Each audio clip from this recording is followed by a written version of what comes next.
So hello guys, welcome back to for you family YouTube channel. So ఈరోజు అయితే పిల్లలకి ఎంతో ఇష్టమైన డోనట్స్ అయితే చేసుకోబోతున్నాం. So easy step of donut అయితే నేను చెప్పేస్తున్నాను. సో ఫస్ట్ ఒక బౌల్ ఎత్తుకొని ఒక 2 table spoons of dry east అనేది వేసుకోవాలి. మళ్ళా 2 టేబుల్ స్పూన్స్ ఆఫ్ షుగర్ వేసుకోవాలి. మనం ఒక 1 స్పూన్ ఆఫ్ డ్రై ఈస్ట్ వేసుకుంటే 1 స్పూన్ ఆఫ్ షుగర్ వేసుకోవాలి. నేనైతే కొంచెం ఎక్కువ షుగర్ కావాలని ఉండే కాబట్టి ఒక 1/2 స్పూన్ ఎక్కువ వేసుకున్నాను అనమాట. మళ్ళీ ఒక 1 కప్ ఆఫ్ మిల్క్ నేను బాయిల్ చేసుకొని మళ్ళీ కూల్ చేసుకున్నాను అనమాట. మిల్క్ ఇది మంచిగా మిక్స్ చేసుకొని, ఇది వచ్చి మన వెట్ ఇంగ్రీడియంట్ అనమాట. సో ఇప్పుడైతే మన డ్రై ఇంగ్రీడియంట్లోకి అయితే వెళ్ళిపోతాం. సో ఫస్ట్ ఒక బౌల్ ఎత్తుకొని మన మైదా పిండి ఒక కప్ ఆఫ్ మైదా పిండి వేసుకొని, మళ్ళీ నేను 1 స్పూన్ ఆఫ్ బటర్ అయితే వేసుకున్నాను. ఎగ్ వచ్చి నేను నెక్స్ట్ ఎగ్ అయితే వేసుకున్నాను. ఎగ్ వచ్చి ఆప్షనల్ అనమాట, మనకు కావాలంటే వేసుకోవచ్చు. నేనైతే వేసుకున్నాను ఎగ్, ఒక హోల్ ఎగ్ అనమాట. సో మళ్ళీ ఇప్పుడు మన వెట్ ఇంగ్రీడియంట్ని డ్రై ఇంగ్రీడియంట్లోకి మిక్స్ చేసుకోవాలి. సో ఇప్పుడు మిక్స్ చేసుకునేటప్పుడు మరి అంతా వేసేబాకండి, కొంచెం కొంచెం వేసుకుంటా మిక్స్ చేసుకుంటే మనకి పర్ఫెక్ట్ డో అయితే రావాలన్నమాట. నేను ఇట్లా చూపించేటట్టు.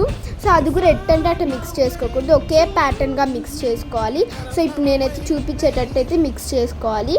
మళ్ళీ ఒక డో లాగా చేసి పక్కన సైడ్ పెట్టుకోవాలన్నమాట. క్యాప్ ఒక మూత వేసి అయితే పెట్టుకోవాలి పక్కన.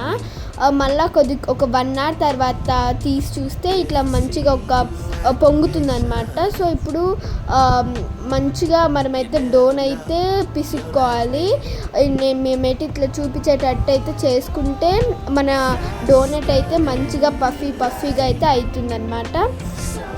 కాల్చుకునే ముందు ఇట్లా చేసుకొని ఒక కింద అంతా ఫ్లోర్ వేసుకొని మంచిగా స్టిక్ అవ్వకుండా మంచిగా అయితే రుద్దుకోవాలి. మరి తిన్నగా కూడా రుద్దుకోకూడదు, మరి థిక్గా కూడా రుద్దుకోకూడదు. మేము చూపించేటట్టు అయితే రుద్దుకొని మా దగ్గర అయితే కట్టర్స్ అయితే లేవన్నమాట. సో మేమైతే ఒక క్యాప్ అయితే యూజ్ చేస్తున్నాం. మీ దగ్గర ఉంటే మీరు యూజ్ చేసుకోవచ్చు అనమాట. సో ఇప్పుడు ఇట్లా అంతా అనుకొని మధ్యలో కూడా మేము హోల్ చేసుకొని అయితే పక్కన అయితే పెట్టుకున్నాము. మళ్ళీ అది కూడా మేము 1/2 అవర్ అట్లా పెట్టుకోవచ్చు. బట్ మేమైతే వెంటనే కాల్చుకునేసినాము. ఆయిల్ కూడా మరి ఎక్కువ పోసుకోకూడదు అన్నమాట. సో ఇప్పుడు మనం కడాయి పెట్టుకొని మీడియం ఫ్లేమ్లో అయితే మనం డోనట్స్ అయితే చేసుకోవాలి.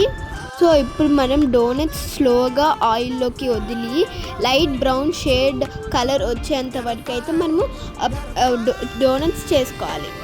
లైట్ బ్రౌన్ షేడ్ వచ్చేంత వరకు వేయించుకొని మళ్ళీ మనం పక్కకి తీసేసి మళ్ళీ మనకి నచ్చినట్టయితే మనం డెకరేట్ చేసుకోవచ్చు అనమాట. మేమైతే చాక్లెట్స్తో అయితే డెకరేట్ చేసుకున్నాము. సో రెడీ అయిపోయిందనమాట మన డోనట్స్. మీ అందరికి కానీ మన డోనట్స్ కానీ నచ్చితే please do like, share and subscribe to our channel. Bye.